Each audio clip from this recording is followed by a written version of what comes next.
We've all felt the pain of trying and failing to mount a tubeless tire on a wheel. A task that is made simple and easy with the use of a compressor, but can feel impossible without one. What if I told you that struggle is over? I'm about to tell you how to take a tire like this and a wheel like this and turn them into a fully seated, airtight, ride-ready setup without the use of an air compressor.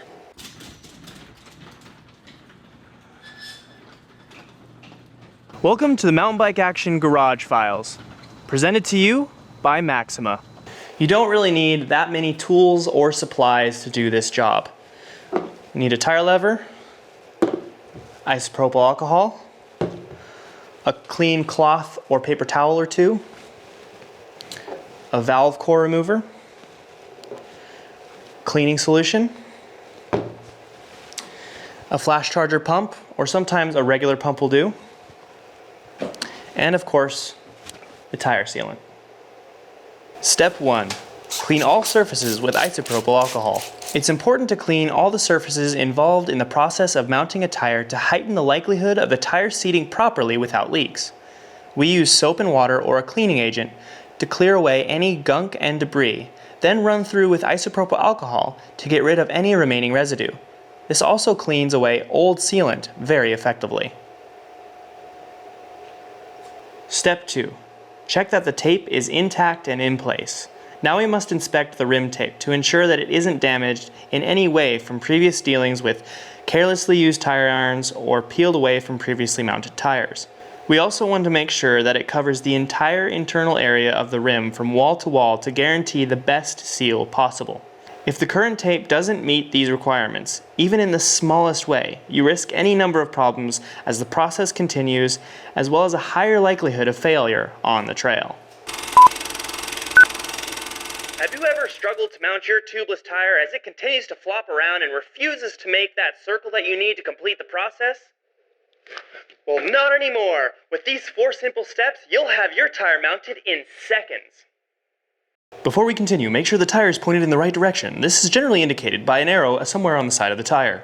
Step 1. Fully unfold the tire and place it logo side down lightly on the ground. Step 2. Place your wheel valve side down into the tire so the valve is lined up with the center of the tire's logo. You'll want to place the edge of the tire into the groove running down the center of the rim. Step 3. With one hand holding the tension between the rim and the tire, work the tire around the rim with the other hand until you have only a little bit of tire off the rim. Step 4.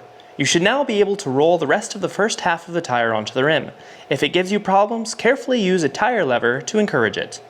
This is where you have a couple of options. You can add the sealant now while the tire is open and it's easy to do, or you can finish mounting the tire without sealant and add it later once the tire is seated fully on the rim. We're going to add it now and risk the possible mess it could make if something goes wrong. We're using the shred-tested, shred-approved Maxima tubeless sealant, which we know is going to last a long time and quickly seal any punctures we might get. Step 4. Remove the valve core. Grab that handy-dandy valve core tool and remove the valve core. Without it impeding airflow, you'll get a stronger, more direct blast into the chamber, which increases your chances of getting a successful initial inflation.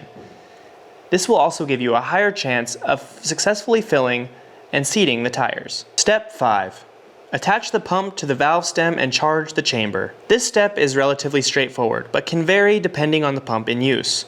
Most pumps and chambers have a pressure gauge with a max air pressure indicator, but if it doesn't, you should look up the operation instructions for the model that you have to make sure you're filling it correctly. Step 6.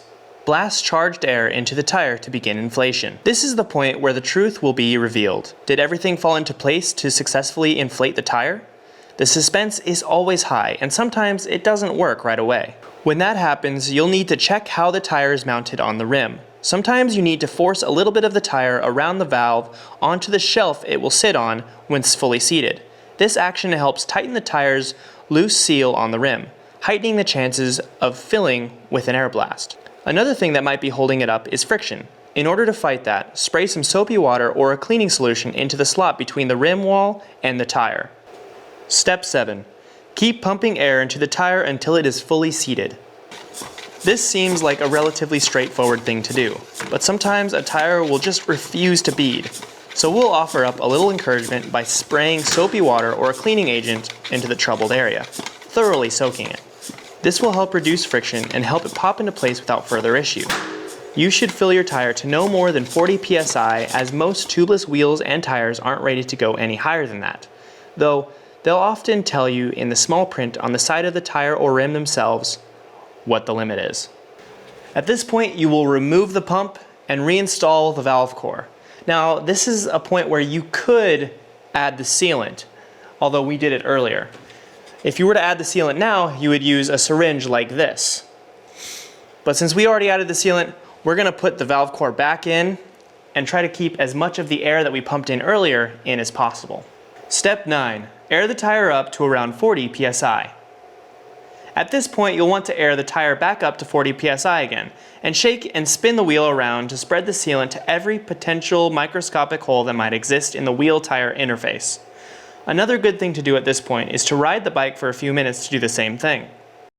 Step 10. Set the tire pressure to the desired psi and off you go!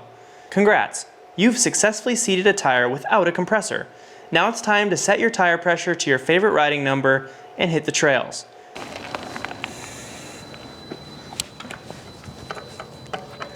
And that's how you set up a tubeless tire without a compressor. If you like this video, please give us a thumbs up and leave a comment down below if you have anything to say. Be sure to subscribe to this channel as well as to our monthly magazine, which you can get straight to your door. Yes, they're physical magazines.